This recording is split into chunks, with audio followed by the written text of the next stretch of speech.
taksa. Edhe më shumë para do të nxjerrë nga xhepi i cili do që ka 2 ose më shumë apartamente në zotërim nga 1 janari 2026. Që parat të mblidhen plotësisht, qeveria do të nisë të zbatoj projektin ProTax Albania. Ne do të kemi mundësi që të diskutojmë hapas hapi të gjithë hallkat që do të ndiqen me kolegun Mario Braka që e kam studio. Faleminderit Mario që të kam këtu për të shpjeguar pak më shumë atë çfarë do të ndodh nga viti i ardhshëm, nga 1 janari, duke pasur parasysh që secili prej nesh te taksat sigurisht e kemi vëmendjen për ato para që dalin nga xhepi. Fillimisht, sa para arrin aktualisht të mbledhin 61 njësitë e pushtetit vendor në vendin tonë? Po, si duket edhe nga paraqitja grafike që prej reformës vitit e cila u zbatua nga viti 2015 nga 2014 nisën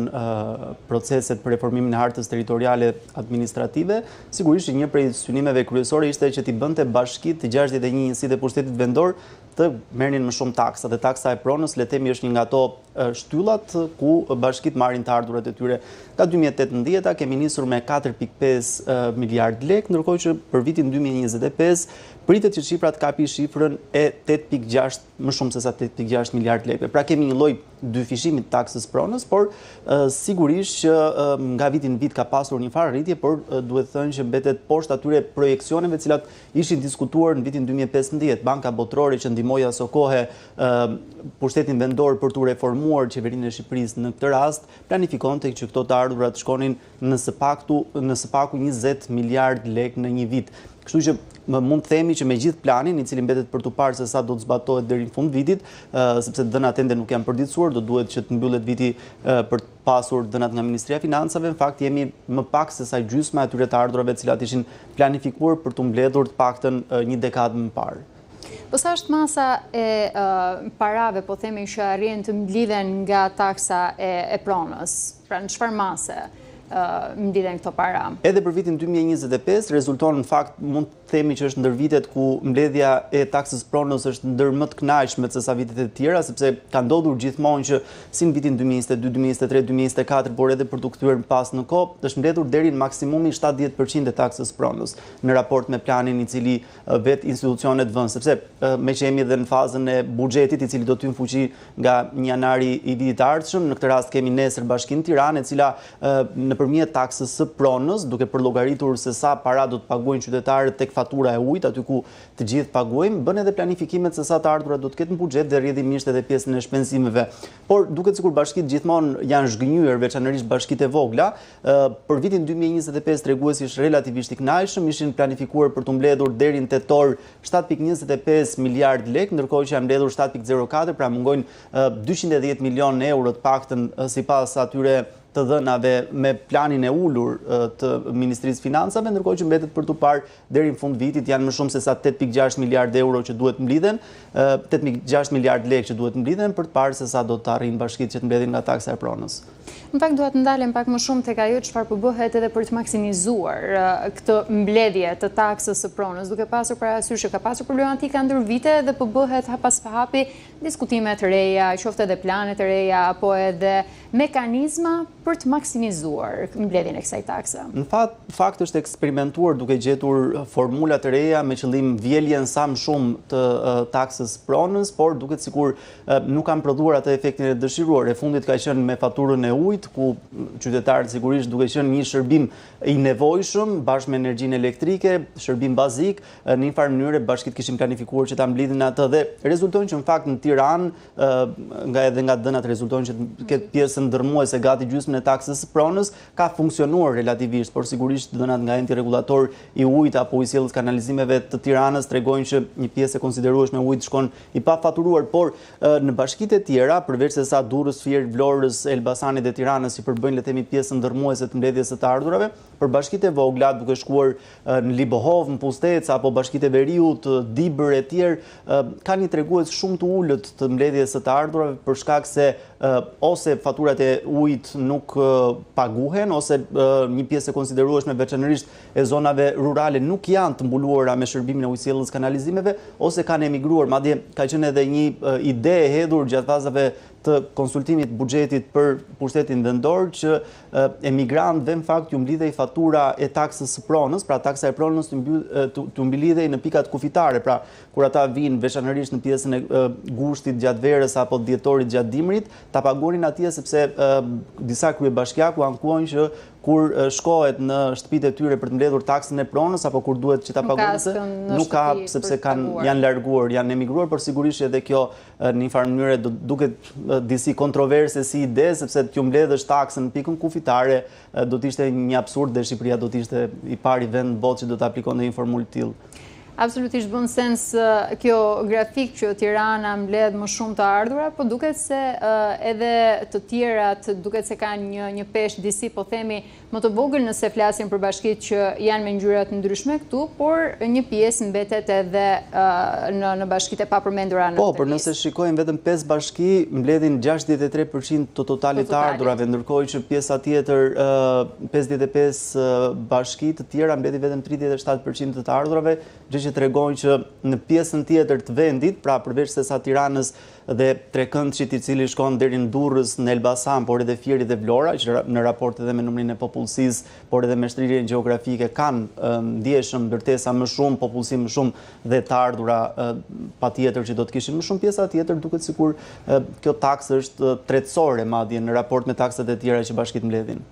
Në fakt duhet ndalem edhe një tjetër çështje pasi për herë të parë që nga viti i ardhshëm do të aplikohet edhe një taksim mbi vlerën reale të tregut, pra jo më me çmimet e vjetra, një sistem që sipas qeverisë ka prodhuar edhe padrejtësitë dhe të ardhura minimale për bashkitë. Fillimisht sa më shumë do të kenë pikërisht për të paguar për një apartament, apo qoftë edhe nëse ka një apartament ekstra. Të ndalemi pak te skema e taksimit të banesave në vlerën e tregut. Përpara skemës, më lejo të them, duket si një lloj paradoksi, sepse ne kemi pasur në korrikun e vitit 2023 hartën e re të referencave, ku çmimet u rritën nga 30 deri në 70% në Tiranë, ndërkohë që këtë vit patëm plotësimin, le të themi, me hartën e referencave për pjesën tjetër, përfshirë këtu edhe Bregdeti, ndërkohë që hidhet ideja që ne të kemi një taksim me vlerën reale të pronave, ndërkohë që lihet referenca. Pra duket sikur nuk ka një përputhje, pra nga njëra anë ne shkojmë dhe bëjmë referencat e reja me qëllim për t'ju parafruar vlerës reale të tregut, dhe nga ana tjetër do të bëjmë një taksim mbi bazën e vlerës reale të tregut, që edhe kjo le të themi mbetet për t'u parë se si dhe sa do të zbatohet. Por nga 1 janar i vitit 2026, ai që zotëron një banesë vazhdon që të paguajë të njëjtën shumë që ka paguar deri më sot, që është 0.05% e vlerës pronës, pra ajo e deklaruar, sepse ne dimë që një pjesë e konsiderueshme ose nuk janë nënshtruar procesit të rivlerësimit ose nuk janë me vlerën reale të pronës në treg. Kemi prona të cilat sot në Agjencinë Shtetërore të Kadastrës janë viteve 90, 80 apo edhe le të themi të dekadës parë tranzicionit deri në vitin 2000, të cilat kanë një vlerë e cila shkon në shifra deri në 2 milion lekë të reja, por që ndërkohë që vlera reale e tyre shkon në 10 milion lekë të reja, për shkak se vlera e pronës është rritur, për shkak se tregu ka ndryshuar, por gjithsesi ato do të vazhdojnë të paguajnë 0.0% të vlerës së pronës, ndërkohë që për ata të cilët kanë 2 banesa, dhe argumenti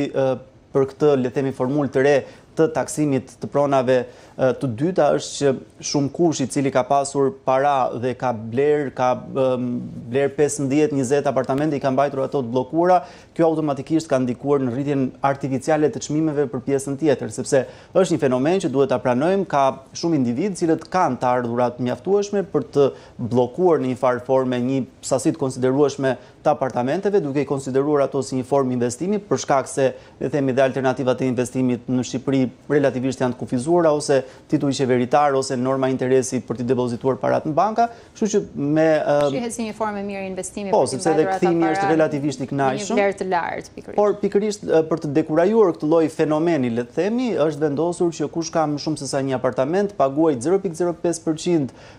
të vlerës së pronës për banesën e parë, ndërkohë që nga 0.1-0.2% për të dytën. Duket një shifër me presje dhjetore, por duke ju referuar vlerës reale të pronës, e cila mund të jetë 100-200.000 euro edhe në vlera edhe më të larta se sa kaq, sigurisht që në një farë mënyrë ato paratë cilët do duhet dalin nga xhepi rëndojnë pak më shumë, dhe paktën ky është edhe argumenti që institucionet arritën deri në këtë pikë nuk është një formulë e shpikur nga Shqipëria, përdoret në Greqi, në Itali, në Gjermani, në Belgjik dhe në një farë mënyrë atje ka pasur sukses, mbetet për tu parë se sa do të ketë edhe në Shqipëri. E kuptoj. Po ndërojmë pak edhe po marrim vlerën e një apartamenti 80.000 euro. Si aplikohet në një apartament me një vlerë të kësaj natyre pikërisht kjo taksë? Po, nëse i referohemi formulës për apartamentin e parë, 0.05% e vlerës pronës, atëherë do të ishin 4.000 lekë, 20.000 lekë vjetra që paguen tek fatura e ujit. Ndërkohë që për apartamentin e dytë me pot njëjtën vlerë, 8 milion lekë, atëherë aplikohet 0.15% e vlerës pronës, e cila shkon në 120.000 lekë. Pra kemi një trefishim 12.000 lekë të reja, 120.000 lekë të vjetra, që sigurisht që mund të mos tingëllojnë shumë, por duke pasur 3-4 edhe kështu, sepse automatikisht formula është e tillë që shkon në progresivitet. Pra sa më shumë apartamente të shkosh, shkon edhe vlera e taksimit për të bërë deri në ato shuma ku ti vërtet do e ndihesh atë peshën që do të taksohesh dhe në një farë mënyre mund të detyrohesh. Absolutisht. Edhe këtu mund të ketë po ndërrojmë se zërë se kemi apartamente me një vlerë të tillë, por për ta parë më konkretisht se sa mund të jetë taksimi në këto shifra. Sigurisht që për shifra me apartamente më të shtrenjta janë më të larta këto taksa, apo jo? Po, dhe kam përshtypjen se edhe këtu do të gjenden forma, siç janë gjetur kudo që jo të gjithë do të jenë apartamentet listuara me një emër, mund të ndahen me disa familjar, pra edhe këtu mund të gjenden shtigje për t'ju shmangur taksimit, por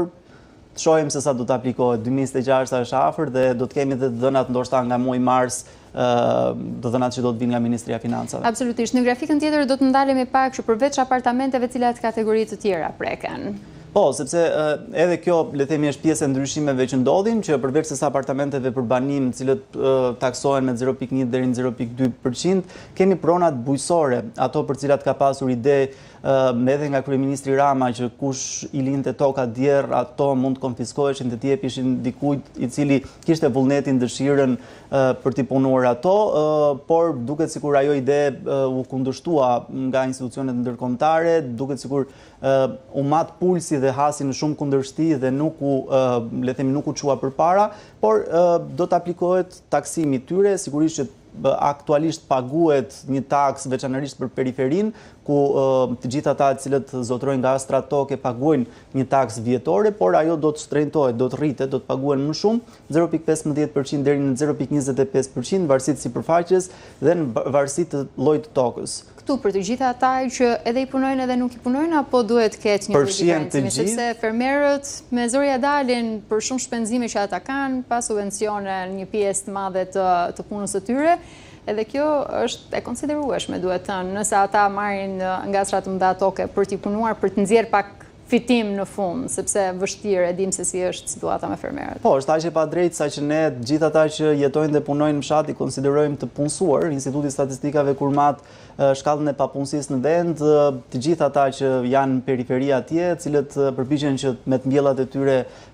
të fitojnë bukën e gojës, konsiderohen si të punësuar. Kështu që po, dakord, edhe në këtë rast ndoshta do të kishte një lloj stimuli tjetër, ai që punon mund të kishte stimuj në vend që të kishte një barr më tepër, por të paktën kjo është formula deri tani. Aktuale. Njësi tregtare gjithashtu do të kenë një rritje të shkallës taksimit nga 0.15-0.25%, që edhe këtu duket një lloj le themi paradoksi që të taksosh me të njëjtën formë si tokën bujësore dhe njësi tregtare ku dihet që njëra është për të nxjerrë fitime familjare dhe tjetra për të pasuruar në një farë forme, duket sikur ka një mos përputhje. Pronat industriale 0.15-0.25% dhe banesat e papërfunduara, ku kemi dëgjuar edhe këtu kryeministrin i cili e ka shprehur si shqetësim që kemi shumë karabina, le ta përmbledhim në formë të tillë, në faza të ndryshme, kemi në fazë grope, tulle apo edhe në faza të ndryshme, të cilat për shkak se ai që ka nisur t'i ndërtonte nuk ka mundur t'i çojë deri në fund për arsye nga më të ndryshmet, por edhe për banesat të cilat janë, se këtu flasim për apartamentet në qytete, por banesat edhe në fshat, cilat do taksohen me 30% varësisht kategorisë së tyre, deri në një pikë ku nëse le të themi kjo taks nuk do të paguhet, me kamatbonesa dhe interesa, mund të shkohet deri në konfiskim pastaj. Ka edhe kategori që përjashtohen nga skema e taksimit? Po, kemi pronat shtetërore, ato cilat përdoren nga institucionet publike, pronat të ushtrisë apo gjithçka tjetër le të themi që futet në inventarin e pronave shtetërore, pronat fetare, të kulteve fetare cilat janë totalisht të përjashtuara, hotelet me 4 dhe 5 yje për shkak le të themi të orientimit që Shqipëria ka pasur në drejtim të rritjes të cilësisë shërbimeve në drejtim të turizmit, ata me 4 dhe 5 yje, këtu ka pasur diskutim nëse ata me 4 yje duhet përjashtohen apo jo. Banesat me pronar përfitues ndihmës ekonomike, të gjithë ata cilët kanë familjar që përfiton ndihmën ekonomike do të përjashtohen. Banesat sociale, cilat janë pjesë e pushtetit vendor, pra janë të bashkive, por që jepen familjeve cilat nuk janë pamundësi për të pasur një stre, dhe njësitë e ndërtesave cilat janë pasuri kulturore, sitet kulturore, por edhe le të themi muzet e gjithçka tjetër që i përket pasurive kulturore. Një paradoks në fakt është ky, po edhe të bën pak komik momentin që e sheh që hotelet me 4 dhe 5 yje nuk taksohen, por taksohen fermerët që me vështirësi nxjerrin edhe diçka në fund muajit, qoftë edhe shpenzimet që ata kanë kryer në momentin e mbjelljes së tokave të tyre, duke pasur parasysh fatkeqësitë natyrore apo edhe të tjerë element atmosferik që mund të ndikojnë drejt për drejt punën. Ne bizneset në fushën e turizmit i taksojmë me 6%, ndërkohë që ato në bujqësi 20%, sigurisht që paradokset janë aty të pranishme. Në fakt duhet të ndalem edhe një pyetje të fundit, duke pasur parasysh që 1 janari i vitit 2026 është më shtafer dhe kemi diskutuar gjatë muajve të fundit paktën të këtij viti për rivlerësimin e pronës në janar. Si do të funksionojë për vitin që vjen? I shumë pritur i rivlerësim, i cili në fakt do duhet kishte nisur të zbatojë që nga viti 2024 me zonjën ish deputetin e Partisë Socialiste Blerina Gjylameti që fillimisht depozitoi një projekt ligj në kuvend për të pasur një rivlerësim pronave që fillimisht u diskutua nëse do të ishte me 3%, pas qeveria doli kryeministri dhe njoftoi që do të ishte me 5%, u prit harta e referencave dhe nga 1 janari vitit 2026, tashmë e miratuar edhe në kuvend, gjendet në duart e presidentit Begaj për të dekretuar, do të kemi rivlerësimin me 5 në vend të 15%. Për ta bërë pak më praktike, nëse një apartament sot kushton 100.000 euro dhe në vitin 2015 ka kushtuar 80.000 euro, do të paguhet diferenca, le të themi, nga 80 në 100.000 euro, që në këtë rast janë 20.000 euro. Nëse do të bëj rivlerësimin sot, do të paguheshin 3.000 euro si taks në shtet për të bërë rivlerësimin, dhe nëse do të bëhet nga 1 janari, do të paguhen vetëm 1.000 euro. Pra 5% e diferencës që në këtë rast është 20.000 euro, 1.000 euro apo 15% që është aktualisht. Ka disa, le të themi, sinjale në treg, paktën sipas agjendëve pritet që të ketë një fluks apartamentet cilat pritet që të listohen, mund të jenë deri 20.000 tilla, nuk ka gjasa që të kemi ndryshime në çmime fatkeqësisht, por paktën sipas agjendëve të real estate-it pritet që të ketë një diversifikim të ofertave. Pra, do të ketë më shumë apartamente të listuara dhe sigurisht që qytetarët do të kenë më shumë alternativa për të blerë. Shumë faleminderit Mario për gjithë analizën e shifrave që na soll, duke na bërë pak më të kuptueshme edhe për publikun.